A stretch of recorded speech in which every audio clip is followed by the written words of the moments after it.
Hello everyone, Andrew here, and today I'm going to be making another pickup videos. I know it's been a while since I made the last one, and I picked up some pretty neat things recently, so figured I'd give it another shot. So, here we go. So the first thing I got is actually a whole bunch of things, and it's not from a thrift store, it's not from a flea market, it's not from any of my usual places, it's actually from GameStop. And I don't normally buy too much from GameStop, because I mean, like the prices of course aren't the best, and I do most of my hunting at like thrift stores or flea markets and things like that. But every once in a while, I go into a GameStop, and this time I just found some really good deals because what they've been doing lately is GameStop, they've been clearing out most of their older generation games, so like GameCube, Xbox, and the PS2. They've been selling them for like really cheap prices. So I got a whole bag of stuff, and it was only about I think it was like just somewhere between $20 and $30. So it was a really good deal. There's some good games in here. Some of them that I picked up for like 99 cents. Because yeah, all the games in the bin that I picked these out of, they were between 99 cents to $4.99. So I got a whole bunch of neat things, and some that were not so great games, but they were a buck. So I figured I'd get them just to add to my collection, because I recently did a whole bunch of rearranging, and I got a few new shelves. So I have a whole bunch of extra space for PlayStation 2 stuff now, so I guess I figured I'd kind of like beef up the collection or something like that. But anyway, these are the games that I got. So, starting here. Some of them still have the price stickers and stuff on them. Some of them I took them off already. But anyway, first game is Jak and Daxter. I've never played a game from this series before, so let's see, maybe I should get a bit closer here so maybe you can see the prices that I did leave on. $2.99 is probably a really good deal for that, because I know I've heard a lot of people say that it's definitely one of the best games, or the series anyway, is one of the best series for the PlayStation 2. So I'm really looking forward to trying that out. And then on top of that, finding the first one, I also got the third one, but instead of $2.99, this one is actually $1.99. So I've never played the series before, and now I have number 1 and 3 together. They had number 2, well, they had the case for it anyway, in the bin.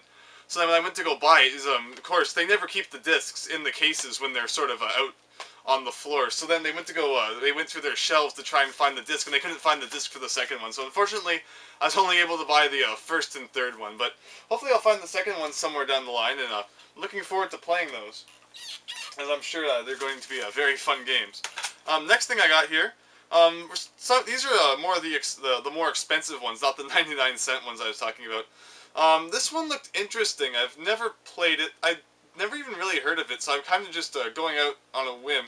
But yeah, the Samurai Legend, I don't want to butcher the name. I'm so good at butchering names. Musashi, we'll go with that. Musashi. Okay, yeah, we're going with that. This one was $5, although it looks really interesting. I don't play too many fighting games, although is it a fighting game? Like, what kind of game is it? Unfortunately, some of them are complete. This one's unfortunately missing the book. I also haven't gone through and tried them all yet, because I just picked these up today. Some of them have a few scratches on them, so I'm going to have to go and check that out to see if they work. Because I've had some games, they just have tons and tons of scratches, and they work perfectly. And then some, and all it takes is like one kind of deep scratch, and then it completely destroys them. So I'm going to have to go through, try them all out, and hopefully some of them work. But if a few of them don't work, I mean, in this case, like, I'm only losing 99 cents if Tiger Woods PGA Tour 2004 doesn't work. And 2003. So yeah, those are some of the $1 ones. Lame sports games, but just to add to the collection anyway. So I figured I would pick those up. Another game, we have Future Tactics. I've never heard of this one. I think this one was $1.99. I started taking some of the stickers off, just so I wouldn't have to do it all. The Tiger Woods ones I actually didn't really touch. GameStop stickers used to be a lot worse. Like, these stickers on top here, they're actually very easy to take off now. Well, actually, this is going to prove my next point. The newer ones are easy to take off, although the old ones are terrible. So as you can see, I just took off this one, although it left the remains of one of the older ones underneath. And these ones, they just leave the worst glue marks. It's kind of a pain, but luckily their stickers have got better. Same with these circle things they put on the side. They're very easy to take off now, but they used to leave these massive sticky spots where you took those off. And another thing about the stickers too, instead of calling them used games, now they're calling them recycled. I mean, I don't really know what the point of that is. It's just kind of funny. Don't really know why all of a sudden after years and years they changed it from used to now recycled. And then the sticker to green too. No, it's earth friendly somehow. Anyway, Future Tactics. This game looked interesting, so I got it. Never played it before, although I'm going to try it out. This one came complete with the book and disc. Well, of course it came with the disc, or I wouldn't have got it. The next game, we have Tony Hawk's Project 8. I actually haven't played a Tony Hawk game since Underground, so I don't really know too much about the newer ones. I mean, I know this one's not too new now, but this is one of the ones that I didn't really play. So I'm going to give that a shot. I guess I'll finally get to see what it's like. And then I also found Tony Hawk's Proving Ground. Another one. No idea what it's like, but going to give that one a shot. This game is funny. American Chopper. I mean, it's a TV show, I know, although I've never actually watched it. And I know nothing about it. All I know is that there's this guy on the back. Let's see. And he's about to hit another guy over the head with a shovel.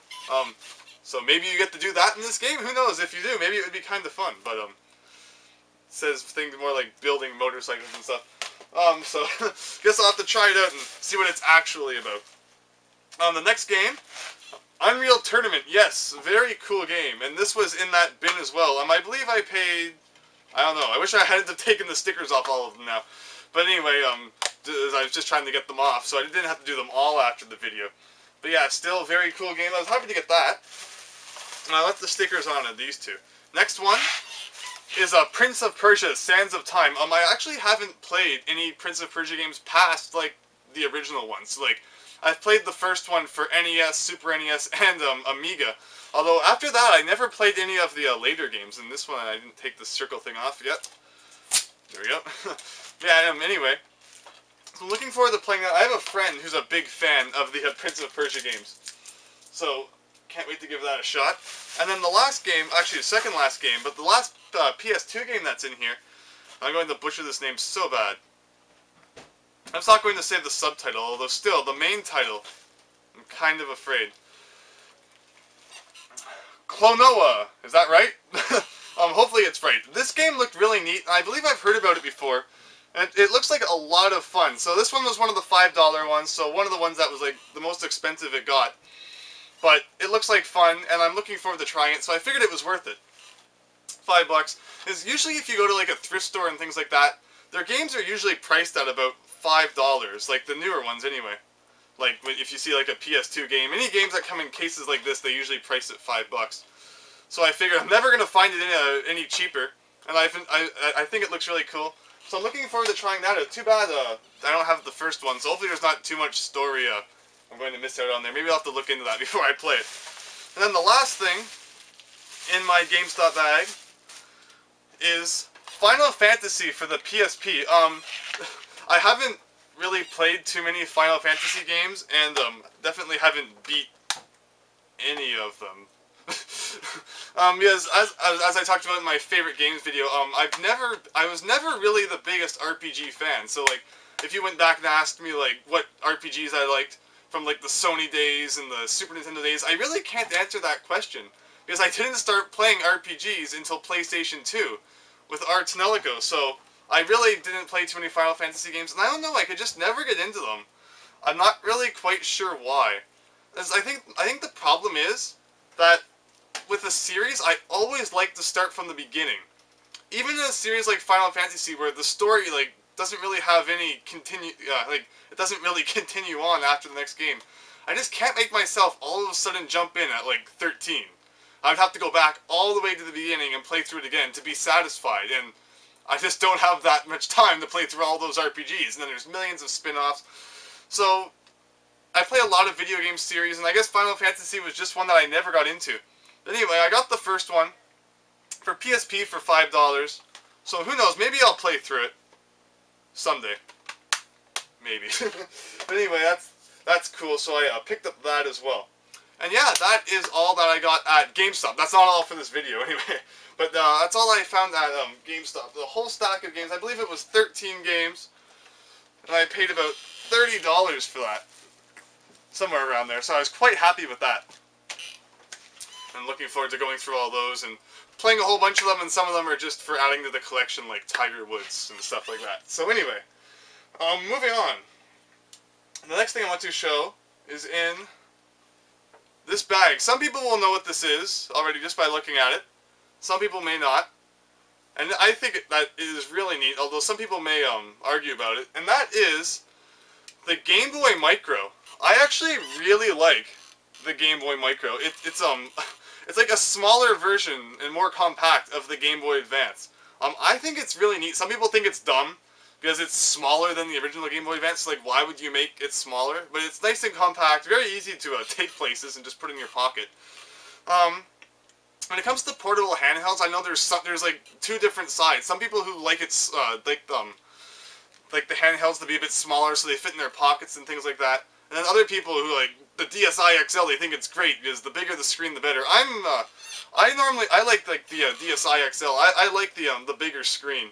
It doesn't really concern me too much about being able to put it in my pocket or not. But overall, I really like the Game Boy Micro because I think it was a compact portable console done right.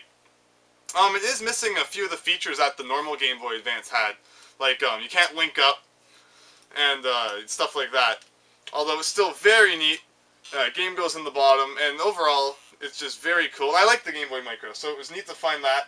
And I also found, complete in the box, Spyro, A New Beginning, and that is pretty cool too. So I was happy to get that. Oh, and it also came with the charger, of course, or else it's pretty much useless.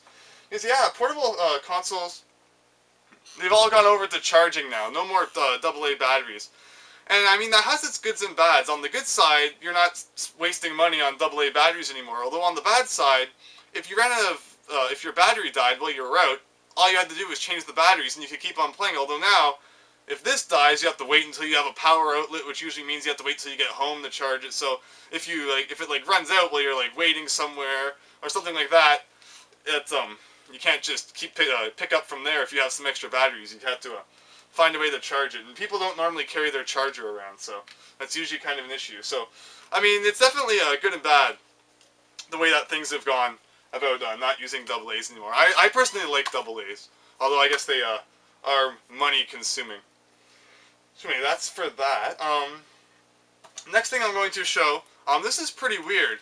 It is a Sonic the Hedgehog game for the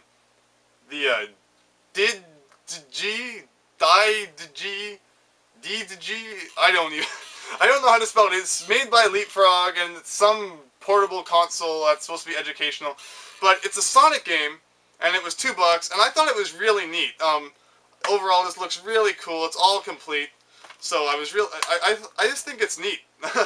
So that's why I picked it up. This sticker is a big pain. This is from a place called Value Village. I don't know how many Value Villages there really are out there. I mean, I know that there's quite a few of them in Canada. I don't really know if they've extended to the US. So on my few trips there, I don't think I've ever seen one there. But overall, their stickers, they really suck because they never like to come off. So instead of placing it on the back, or at least it wouldn't have been as noticeable, on the front it's probably going to leave a big mark and stuff like that. So unfortunately, it's not so great. But yeah, I don't even have whatever this game is for. And as you can see, it's just sort of like a little chip there. Kind of like the Vita games are, I think. But yeah, pretty neat. It's Sonic, and I thought it was cool, so I picked it up for $2. And that's about all there is to that. So let's see, moving on. Next thing I found is How to Win at Nintendo Games #3, and I think that these books are really cool. I didn't find these ones just recently. I've had these ones for a long time now. But I think that these books are really cool. I actually don't know how many of them there are. One's How to Win at Mario Games, and How to Win at Nintendo Sports Games, because everyone needs strategies to help them with that. But yeah, I think that these books are just really cool, and they're just neat to have.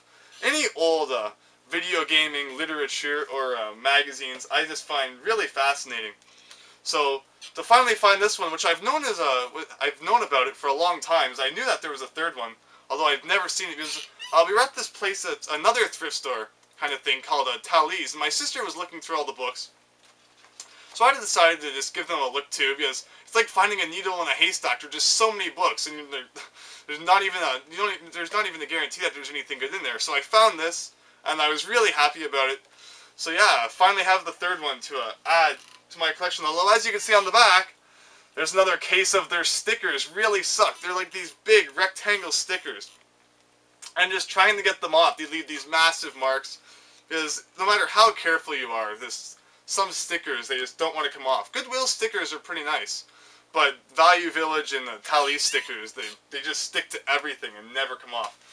So, and then my sister wasn't done looking through the books yet, so I kept looking through them too, and I found another book, and this is really cool. Super NES Games Secrets, and this one was also from Tally's. This one I didn't even try to get the sticker off yet, but yeah, that's how big it is. This was $1.49, although games or things with yellow stickers were half price today, so I only paid 75 cents for this. It's a pretty awesome book, actually. A whole bunch of neat secrets, well, a whole bunch of neat games in it and stuff like that. It just gives you tips and stuff. Nothing really too helpful. I mean, the internet's made all this stuff obsolete. Not that everyone would even need it in the first place, but still, really neat to look through, fun to read. Overall, I love old gaming books and things like that. Whew, okay. I think this is the last thing I have to show. Yeah, it is. And it's definitely the weirdest, too. Because I was at a thrift store, and I noticed this in the case, and I didn't know what it was at first, and you'll see why. Although I got it out, I just thought it was really neat, so I decided to pick it up. And that is Sakura Wars 3 for PC. Sakura Wars is an RPG. I believe it was pretty popular in Japan. This came out in 2001. I believe the second one just came out here a few years ago for PS2 and Wii. So yeah, this is the third one that came out in the 2001 in Japan, and it's really neat because, I mean, it's complete. I was shocked that every single CD was here. It's 6 CDs long, and every single one was in this case. So I thought that was really cool. I actually like JRPGs quite a bit. I don't know if this will even work on my computer considering it's Japanese, but overall I just thought it was really neat. I decided to pick it up just to see if I could get it to work. Although, I mean, of course it's Japanese too, so there's like no chance in heck I'll ever be able to beat it. But still, I just thought it was a really neat item, and I really wanted to add it to my collection because I thought it was really cool. And yeah, I believe that is about it. All the PS2 games, the books, things like that. So yeah, very happy to be able to add this to the rest of them now. Maybe I'll try to get that sticker off a bit more. But yeah, I actually don't know how many different books of these there were. Because now I have 5 of them. I have the 3 How to Win It Nintendos, the Mario, and the sports games one. Maybe I should look up later how many there were. I also don't know if they're supposed to be that yellow on the end, or if that's just how they went over time. I mean, I guess that's probably just how they went. But it's funny that they're all just so yellow. But anyway, yeah, that's it. So I hope you enjoyed. Thank you very much for watching. And yeah, I posted that thank you video for my 100 subscribers the other day, and people, all the thank yous and things I've gotten for things like that, and congratulations. It's just been awesome, so I just wanted to thank everyone again so much. I mean, as people have been commenting, I've been saying thank you and things like that, but just for all the support and for everything, thanks again. It is just so awesome. And yeah, I'm happy that everyone is enjoying my videos, so thank you very much for watching this video too. Hope you enjoyed, and hope to see you next time.